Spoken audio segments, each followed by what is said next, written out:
चिट्ठी एक प्यारी सी कहानी। भाई की किस जिद की वजह से बहनों ने अपने छोटे भाई को राखी बांधना छोड़ दिया। शेखर 4 बहनों का इकलौता और सबसे छोटा भाई था। चारों बहनों की शादी हो चुकी थी। बीमारी की वजह से माता पिता का निधन हो चुका था। चारों बहनों ने अपने इकलौते भाई के लिए एक से बढ़कर एक लड़कियां ढूंढी, लेकिन शेखर हर बार कोई ना कोई बहाना बना देता और शादी के लिए मना कर देता। बहनें परेशान हो चुकी थी। इस बार राखी पर अपने भाई से साफ साफ बात करने की ठान कर चारों मायके आई। यही एक ऐसा त्योहार होता था जब चारों बहनें मायके आती थी। राखी बांधने का काम पूरा होने के बाद चारों बहनें शेखर को घेर कर बैठ गई और एक एक कर सवाल पर सवाल करने लगी कि वो क्यों किसी लड़की को पसंद नहीं कर रहा। परेशान होकर शेखर ने बता ही दिया कि वो अपने ऑफिस की एक लड़की पायल से प्यार करता है और उसी से शादी करना चाहता है। पायल एक अलग जाति से थी। बहनों ने ऐतराज जताया कि उनके घर में ये सब नहीं चलता। दूसरी बहन बोली कि हम अपने ससुराल में क्या जवाब देंगे। तीसरी बोली, अगर तुमने ऐसा किया तो हम समझेंगे हमारा मायका अब नहीं रहा। उसे लगा ऐसा कहने पर शेखर शायद अपना विचार बदल ले। शेखर जो बचपन से ही जिद्दी था, उसने अपना फैसला सुना दिया कि मैं शादी करूंगा तो बस पायल से। चारों बहनें शेखर की जिद जानती थी। चारों नाराज होकर अपने अपने ससुराल वापस चली गई। शेखर ने सबको मनाने की बहुत कोशिश की पर कोई नहीं माना। आखिर उसने पायल से कोर्ट मैरिज कर ली। ऐसे में बहनों ने उससे बोलना तक बंद कर दिया। शेखर को हर साल राखी पर अपनी बहनों की याद आती थी। पायल भी उस दर्द को समझ सकती थी। शेखर दोस्तों से अपनी बहनों की खबर लेता रहता था। पायल कहती कि अब तो बहुत समय बीत चुका है, आप ही एक फ़ोन लगा कर बात कर लो। छोटे हो आप। शेखर, मैं तो बात कर लूँगा। मुझे किसी ने कुछ कहा तो फ़र्क नहीं पड़ेगा, लेकिन तुम्हें किसी ने कुछ कहा तो वो मैं सहन नहीं कर पाऊँगा। ये ना हो कि रिश्ते और बिगड़ जाएं। एक दिन बीते, साल बीते।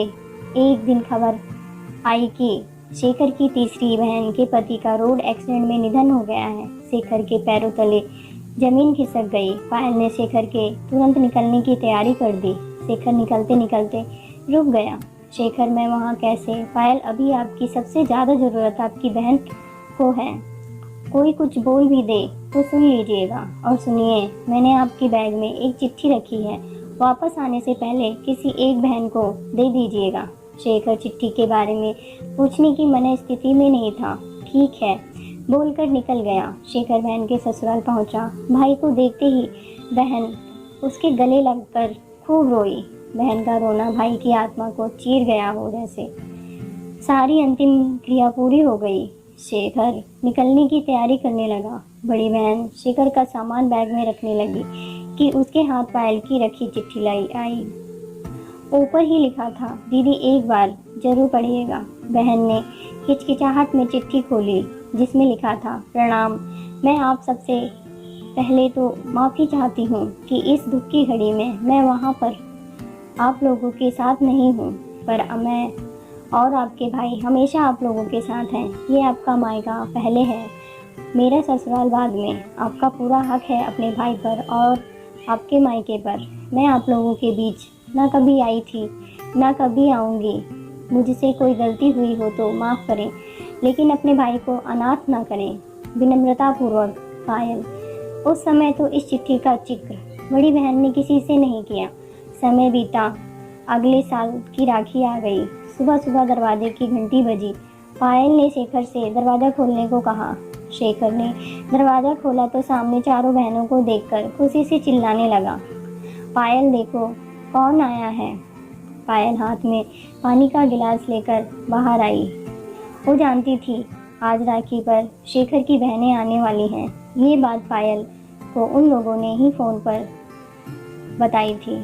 चारों बहनों ने कई साल बाद मायके में पैर रखा है और सबसे पहले पायल को गले लगाकर धन्यवाद दिया। कहा, तुम्हारी चिट्ठी ने हिम्मत दी कि हम हमारे मायके आ सके। तुमने आज हमारा मायका हमें वापस दे दिया। हमेशा खुश रहो। शेखर के हाथ में इतने सालों बाद उसकी बहनों ने राखी बांधी। उसकी खुशी उसकी आंखों में नजर आ रही थी, जिसे देखकर पायल भी खुश थी। शुक्रिया दोस्तों, आपका दिन शुभ हो।